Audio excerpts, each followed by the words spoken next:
On a évoqué la question d'un essai clinique. Oui.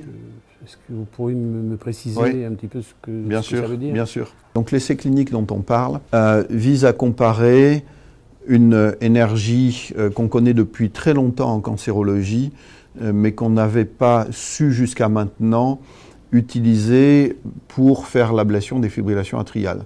Cette énergie, ça s'appelle l'électroporation. Ça consiste en une succession très rapide d'ondes électriques très brèves, de fort voltage. On parle de 2000 volts.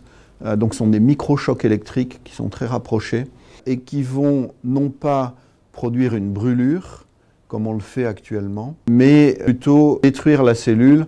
Et donc on vous propose de comparer cette nouvelle énergie à ce que l'on utilise actuellement et ce qui est très très largement utilisé dans le monde, c'est-à-dire la radiofréquence, qui est aussi un courant électrique, mais qui est utilisé de manière continue et qui va faire une brûlure du tissu. Donc on va détruire les cellules cardiaques en les brûlant. Le mode de réalisation de l'isolation des veines pulmonaires est aussi très différent avec les deux énergies. La raison en est que quand on utilise l'électroporation, c'est avec un cathéter qui va permettre de traiter toute la périphérie de la veine en un seul coup, alors que quand on fait de la radiofréquence, on doit créer des lésions point par point, tout autour de la veine, et donc vous comprenez que c'est long, hein, ça prend du temps, et la probabilité de laisser un espace entre deux lésions adjacentes est assez élevée, et ce qui nous paraît comme étant une promesse vraiment importante de l'électroporation, c'est que le fait qu'on ne fasse pas de brûlure va sans doute éviter une des complications très rares mais très graves qui est associée à la radiofréquence et aux brûlures qu'on fait dans votre cœur. C'est le fait que certaines brûlures peuvent dépasser la paroi cardiaque et atteindre des structures comme le poumon, le nerf phrénique ou l'œsophage. Si cette nouvelle énergie ne fait que nous amener des performances comparables à celles de la radiofréquence en supprimant ce risque, on sera déjà très heureux. Il est possible que les performances soient en plus supérieures.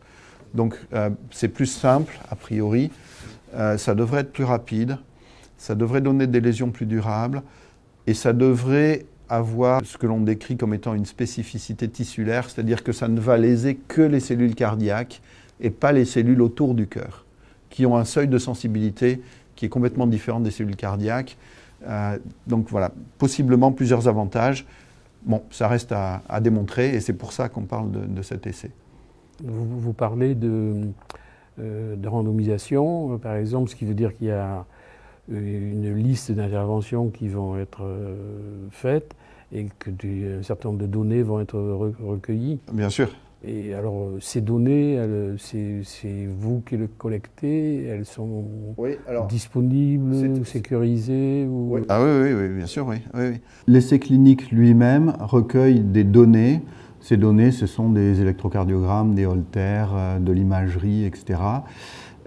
Toutes ces données sont centralisées à Bordeaux et elles sont pseudo-anonymisées, c'est-à-dire que les gens qui vont les traiter n'ont pas accès à votre identité. Seul votre médecin pourra y avoir accès, ou seuls les médecins pourront y avoir accès si c'est nécessaire, bien sûr. La randomisation, c'est un terme que vous avez peut-être déjà entendu, ça veut dire qu'on va tirer au sort dans le traitement que vous allez recevoir. Donc dans quel groupe vous allez être inclus dans l'étude et traité. Et c'est la seule manière pour nous d'avoir des données fiables sans ce que l'on appelle des biais, c'est-à-dire que le médecin pourrait préférer vous mettre dans ce traitement ou dans ce traitement pour telle ou telle autre raison. Donc pour s'affranchir de ça, on fait cette randomisation, c'est-à-dire le tirage au sort du traitement et donc du groupe dans lequel vous allez participer.